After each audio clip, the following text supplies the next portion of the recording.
Hey there, it's Marty Funky with Westbound Road, coming to you today to talk to you about the difference between asset cells and entity cells. Now, I'm standing in front of a pretty unique building. This is the MSG Sphere. I'm down in Las Vegas today at a mastermind group and saw this building and it hit me.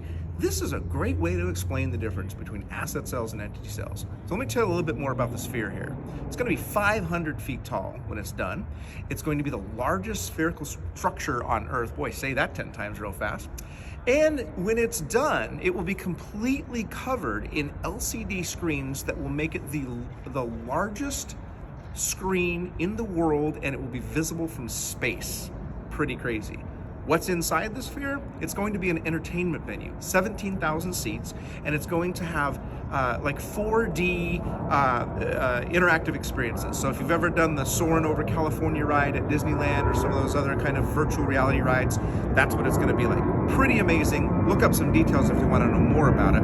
There's an airplane going by, so I don't know if you can hear me, so I'm going to pause for 1 second.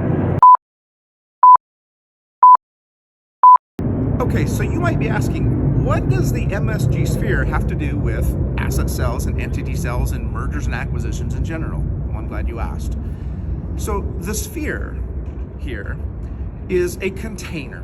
That container holds the business. The business is inside there. The business is an entertainment venue. Very much like an asset versus entity in mergers and acquisitions. How does that work? An entity is a container that holds a business. It could be an LLC, an S Corp, a C Corp, a limited company, you name it. It's essentially a legal container to hold your business.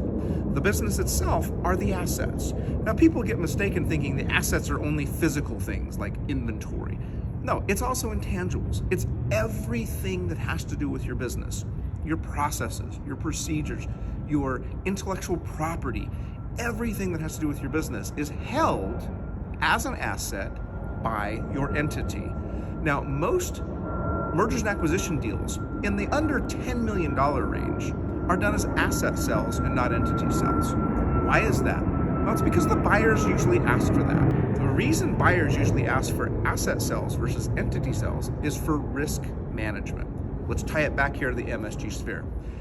As they're building the MSG sphere, if somebody got hurt building it, but they didn't file a lawsuit while it had happened, and then they sold the entire sphere to somebody else, whoever the new owner of that sphere might be is liable for any legal action that might have occurred before they took ownership of it.